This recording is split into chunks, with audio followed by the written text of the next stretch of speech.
माधवी जी, अभी आपने एक भजन गाया महिषासुर मर्दिनी। महिषासुर कौन है यहाँ? जो अधर्म का पालक हो, जो उत्तेज, जो भड़काऊ भाषण देते हो, जो मज़हब के नाम पे लोगों को भड़काते हैं, जो दूसरे मज़हबों को गालियाँ देते हैं, जो औरत और स्त्री शक्ति का कदर नहीं करते हैं और जो औरत का जिल्लत करते हैं और उनके आंसू का कदर नहीं करते हैं, महिषासुर मर्दिनी कौन है फिर? जो इन सबको निकाल के उखाड़ के फेंकती है। लेकिन माधवी जी, अभी आपने ये भी कहा कि यहाँ पर हैदराबाद में वोट करें इस वजह से क्योंकि धर्म की रक्षा करनी है। जहाँ विकास की बात करती है तो धर्म की बात तो आप भी कर रही हैं।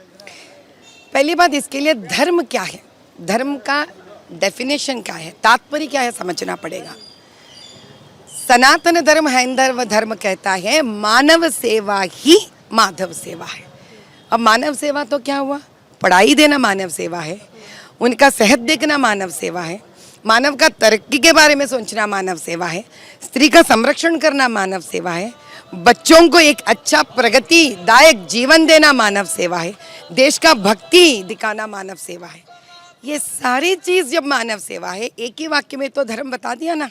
तो यही तो ओवैसी भी कहते हैं कि हम ये सब कुछ करते हैं। हमने स्कूल खोले, कॉलेज खोले, लड़कियों के लिए हमने इंस्टीट्यूट खोले, हॉस्टल खोले, हम भी मानव सेवा कर रहे हैं और सभी धर्मों की कर रहे हैं। तो उन्होंने अकेले अपने पैसों से क्या खोले, ये एमपी को करना चाहिए या तेलंगाना स्टेट से काम करवाना ये एमपी का दायित्व है। अगर वो अकेले कह रहे हैं हमने ये किए वो किए, उसके बारे में भी हम बोलेंगे आपको।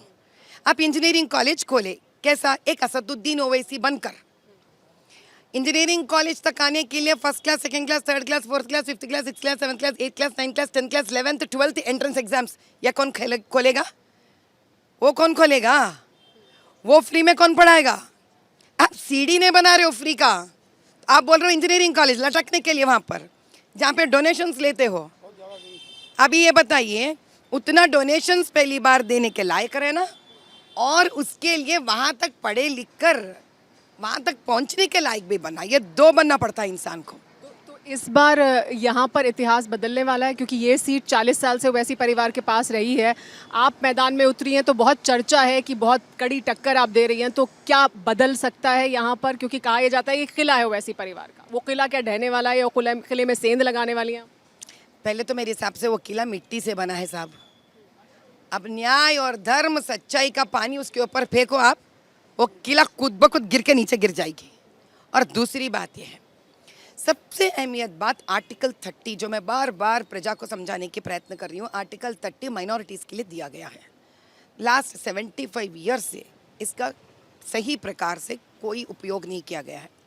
इस आर्टिकल 30 के तहत माइनॉरिटीज़ वाले अपने अपने मज़हब का पढ़ाई देते हुए अंग्रेज़ी पढ़ाई किसी भी हद तक दे सकते हैं, जिसके लिए उनके माइनॉरिटीज़ का जो उनका खुद के ऑर्गेनाइजेशंस जो होते हैं, जो बोर्ड्स होते हैं, उनके प्रॉपर्टी से उसको फंड करना चाहिए और गवर्नमेंट को भी जितना हो सके उतना उसको फंड करना चाहिए। जब खास कर हम जब मुसलमानों के बारे में बात करते हैं, उनको वक्फ बोर्ड्स हैं, वक्फ बोर्ड के बहुत अच्छे प्रॉपर्टीज़ है जिसके पैसे आते रहते हैं, फंड्स आते रहते हैं। अगर ये सारे फंड्स मदरसास को आप डाइवर्ट कर सको, जो माइनॉरिटीज़ के लिए है, जिनका हक है मदरसों में इस्लाम पढ़ाई करने के साथ साथ नन्हे मुन्ने बच्चों को, लड़कों और लड़कियों को आप अंग्रेज़ी भी पढ़ाई दे सकते हैं। यानी कि आप वहाँ पे इंग्लिश मीडियम स्कूल्स मदरसा के अंदर उनके लिए मदरसे होने चाहिए, मदरसे रहने चाहिए या बंद हो जाने चाहिए? क्यों बंद होना मदरसे? लेकिन उत्तर प्रदेश में तो बंद करने की बात करते हैं बीजेपी। क्योंकि आप मुद्दा नहीं समझ रहे। इधर मदरसा में ये लोग 75 ईयर से दिया हुआ आर्टिकल 30 को इस्तेमाल नहीं कर रहे ये लोग। वहाँ पे लड़कियाँ आराम से हिजाब से जा सकते हैं, अंग्रेज़ी पढ़ाई कर सकते हैं। वक्फ बोर्ड के प्रॉपर्टीज़ के पूरे फंड्स वहाँ जाना चाहिए और वहाँ पे अंग्रेज़ी पढ़ाई करके ऊपर आना चाहिए। इसका वो लोग उपयोग नहीं कर रहे। अभी ये लोग आके क्या कर रहे हैं, जो हिंदुओं का मेजॉरिटी है यहाँ पर पूरा भारत देश में, हमको आर्टिकल 30 नहीं दिया गया है ना। इसका मैं आप एग्जाम्पल देती हूँ, उदाहरण देती हूँ। हालांकि मैं हिंदू हूँ, मैं एक वेद पाठशाला खोलती हूँ। वेद पाठशाला में मुझे अंग्रेज़ी पढ़ाई गवर्नमेंट परमिशन नहीं देती मुझे। ये कहाँ का न्याय हुआ भाई? मुझे परमिशन नहीं मिलता। दूसरी बात, मैं हिंदू हूँ, मैं एक इंग्लिश मीडियम स्कूल खोली, मैं भगवद गीता नहीं पढ़ा सकती वहाँ पर। जब मेरे साथ अन्याय हो रहा है, वो लोग भड़काते हैं कि वो लोग मुसलमान के वेशभूषण पर हिंदू स्कूल्स में आए, जहां हम लोगों का आर्टिकल 30 नहीं है, तो निकाल फेंको ना सब कुछ।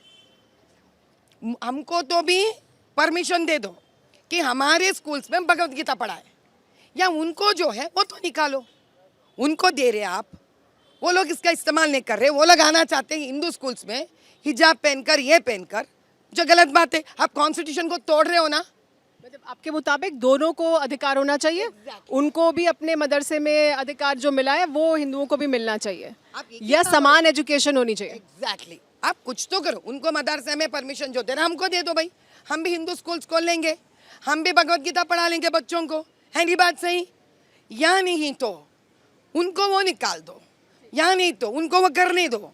आप जैसे उनको फंड देते हो, अभी छोटी सी बात, उनके सारे मस्जिदों का पैसा कहाँ जा रहे हैं? तो ये बदलाव तो नीतिगत स्तर पे होगा ना। आर्टिकल 30 का अगर अधिकार मिला है तो अगर कोई बदलाव करना है या एजुकेशन सिस्टम में कोई बदलाव करना है तो ये तो नीतिगत स्तर पर होगा। ये तो केंद्र सरकारें भी करेंगी, तो राज्य सरकारें भी करेंगी, तो ये तो नीतिगत स्तर पे होगा ना। हाँ, तो एक सांसद थोड़ी करेगा। नहीं, आप समझ नहीं रहे। यहाँ पर जिस प्रकार से माइनॉरिटियों को इतना अच्छा एक सहूलत दिया गया है, आप उसके बारे में सामान्य मुसलमान प्रजा को ज्ञात नहीं दे रहे हो असद जी। उनको धोखे में रख रहे हो। ये कह रहे हो कि उनको अन्याय हुआ है, जहाँ का अन्याय तो हमको हुआ। यहाँ पर मैं ये कहना चाह रही हूँ, अन्याय तो हम हुए ना। सनातन धर्म सिखा नहीं पा रहे बच्चों को स्कूल्स में। उनका तो पूरा दिन स्कूल में निकल जा रहा है। घर गपाएंगे बच्चे, कब सनातन धर्म सीखेंगे? अगर उनके जैसा हमको भी एक फैसिलिटी मिल जाता कि हमें हमारा सनातन धर्म सिखाएंगे बच्चों को, गड़बड़ी कहाँ है यहाँ पर? इसीलिए आपने होम स्कूल किया अपने बच्चों को? शायद टेररिज्म निकल रहा है वहाँ से, मदरसों से एक विशेष एक धर्म के लिए वहाँ पर पढ़ाया जा रहा है, जिससे आतंकवाद पैदा हो रहा है। यहाँ पर हम सनातन धर्म में, हमारे धर्म में वैसा नहीं है। हम धर्म के देश हित के खिलाफ रहते। मानव जाति को हमारा रक्षा करना हमारा फर्ज है। क्या ऐसा है क्या मदरसों से एक धर्म विशेष के लिए इस तरह की भावनाएं पैदा करके बच्चों को निकाला जाता है? क्या ऐसा आप भी मानती हैं? अभी मदरसा में अंदर जो उनके मत गुरु होते हैं, जो वो लोग पढ़ा रहे हैं, तो सबसे बड़ा मुद्दा ये है कि वो इस्लाम के बारे में पढ़ाएंगे, लेकिन उसी बच्चा को सिर्फ इस्लाम का पढ़ाई कर कर वो फिर बाद में क्या बनेगा वो बच्चा? और एक मौलाना, मुल्ला या इमाम बनना पड़ता है। अगर वही मौलाना, इमाम, मुल्ला डॉक्टर भी है, इंजीनियर भी है, समझिए, लॉयर भी है, समझे, तो उनका आज के 21वीं शताब्दी में उनका सोच विचार आगे बढ़ेगा। जिस प्रकार से सऊदी अरेबिया में अभी लड़कियों को मिस सऊदी अरेबिया बनने का जो नया एक सोच विचार आया, दिस इज अबाउट इस्लाम के बारे में नहीं है। ये मदरसों के बारे में नहीं है। अगर बच्चों को आप बाहर की दुनिया की पढ़ाई लिखाई, दुनियादारी नहीं दोगे तो बच्चे कहाँ चले जाएंगे? तो अब जो इतना लंबा समय से यहाँ पर ओवैसी साहब राज करते रहे, हमारी कल उनसे भी मुलाकात हुई, बात हुई, उनके साथ जो लोग हैं या उनका कहना है कि आप जो दावे कर रही हैं कि आप उन्हें टक्कर देंगी, और आपने ये भी बताया कि 1.5 लाख मतों से शायद जीतने वाले हैं आप, तो कहते हैं ये सपने हैं, कुछ भी कहने के लिए तो कुछ भी कहा जा सकता है, ऐसा कुछ होने वाला नहीं है। वही समाधान उनको भी देती हूँ। कुछ भी कहने के लिए कुछ भी कह सकते हैं। 40 साल से जो है तो अक्सर उसी घमंड में इंसान आगे निकल जाता है। जून 4 तारीख को देखेंगे, जो घमंड तोड़ेंगे नहीं तोड़ पाएंगे, हम उसी दिन देख लेते हैं। जय श्री राम, जय श्री भारत माता की।